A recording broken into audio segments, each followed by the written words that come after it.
I feel funky. Then dance a monkey. Are we in session? Is that your question? Who wrote this word bog? Want a hedgehog? What's the story? Hoganory.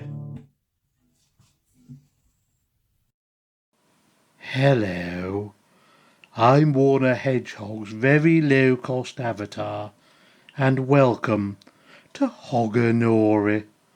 I'm going to tell you a story that is definitely very good and is in no way a puddle of day-old stinky donkey wee. Are we sitting without any comfort on our overpriced mushroomoid stoolettes? Whether you are or aren't, I shall begin. Once upon a time, high in the Big Dump Hills, was an abbey of sorts. The abbey was home to the thoughtful order of St. Rhubarb, a quiet and respectful group of monks who were known to those who had heard of them as the shitting monks. The order had been around for many centuries, and in all honesty should not have survived the dissolution of the monasteries. But it had managed that particular miracle due to Henry VIII recognising their shared love of a good and hefty poo. They had survived the English Civil War because both Charles I and Oliver Cromwell liked a damn good crapping session, and just like old Henry, they both saw a kindred spirit in St. Rhubarb. Somehow the monks had got past centuries of ridiculous Catholic and Protestant bickering by claiming that St. Rhubarb had nothing whatsoever to do with either side, and it was absolutely nothing to do with them. Some cynical people said that they were just a bunch of useless Herberts who had made up a ridiculous saint so they could get away with doing nothing except concentrating on eating and pooing as if it were some sort of grand interconnected religious art. The monks didn't argue, of course. They just smiled and nodded before heading back to the abbey, presumably to go to the loo. The Order of St. Rhubarb are a peculiar lot as monks go, as it is their order's goal to achieve wisdom and enlightenment through thinking about life in just the right way, and the only place to get your mind into the right place was on the bog. It was thus their solemn task to attain oneness with the universe by eating lots of the right things and eventually shitting it all out in one big sitting. It's all done very reverentially, you understand, with plenty of ceremony, as is befitting such a noble, idiom.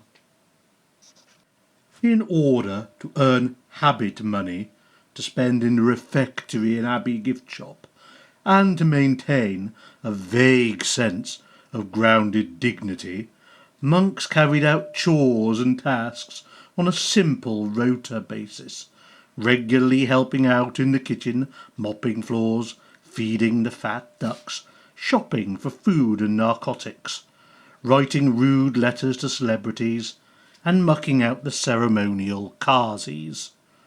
When a particularly promising line of thought presented itself, the refectory sold thinking buns, a variety of iced bun that aided and improved the quality of your shits, and thus would improve the quality of your thoughts, and hopefully propel you towards universal oneness. But you could only have one, as one was more than enough. In addition to St. Rhubarb shitting monks, there was once a bloody stupid pillock. This pillock was called Brundy Sprunks, and he was a proper idiot. He had joined the abbey because he had been told that he might as well sod off and join a bunch of fucking monks by his one-time exasperated employer, and Brundy sometimes did as he was told. How he found this particular order of monks was anyone's guess, but find them he did, and he was welcomed with open arms. His idiot nature allowed him to easily settle into the solemn routine of eating in the refectory and waiting until he needed to do a really big shit.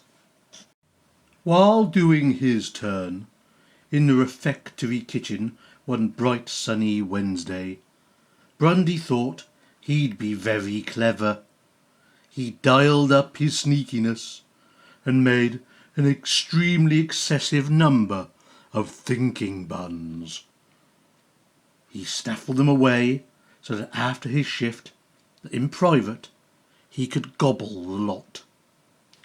The following morning, it's fair to say that his shitting was far beyond merely epic.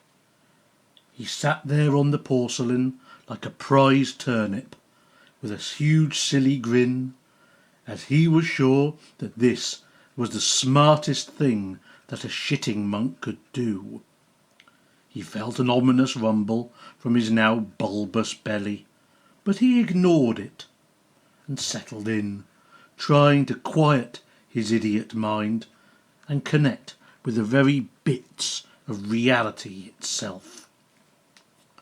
There were more rumblings of increasing volume from his innards, and within Grundy's moron skull the notion was finally starting to occur that there might have been a reason that you could only have one thinking bun at a time. The increasingly disturbing sounds from his now quite inflated belly were starting to cause a little bit of worry in his dunderhead mind. Suddenly, the power of the buns really kicked in, and the internal intestinal forces increased exponentially, and alas, they were far more than his frail mortal body could remotely withstand, and he spectacularly blew up in a pooey gooey mucky yucky indefinitely gory explosion. In the bloody and very fecal chaos of all of this, his soul, now free from the confines of his body, miraculously combined with the now equally free, holistic and wonderful icing that used to be on the buns, and was absorbed into the very fabric of the universe itself. And so he became the first member of the Order to actually achieve the Order's aims and attain total cosmic oneness. To everyone else, however, it just seemed that one of the Abbey's outhouses had spontaneously exploded in a very horrible and very smelly way, with one unfortunate member of the Order being almost completely destroyed in the catastrophic crupping event. In the immediate aftermath, no one really knew what had actually happened, or why the loo had gone off with such a massively enormous bang, but everyone agreed it wasn't a great way to go. In the following weeks, after much consideration and deliberation, and a bloody good clean-up, the Abbey instituted what they called Sprunk's Rule, which amounted to careful as you go. They also conducted an investigation into Grundy Sprunk's movements prior to the big kablooey, and upon checking the kitchen stocks, worked out exactly what the silly boy had done. They concluded that you can have your cake and eat it, but watch out when you excrete it, which is a lesson for us all. Until next time, goodbye, my friends. Yah!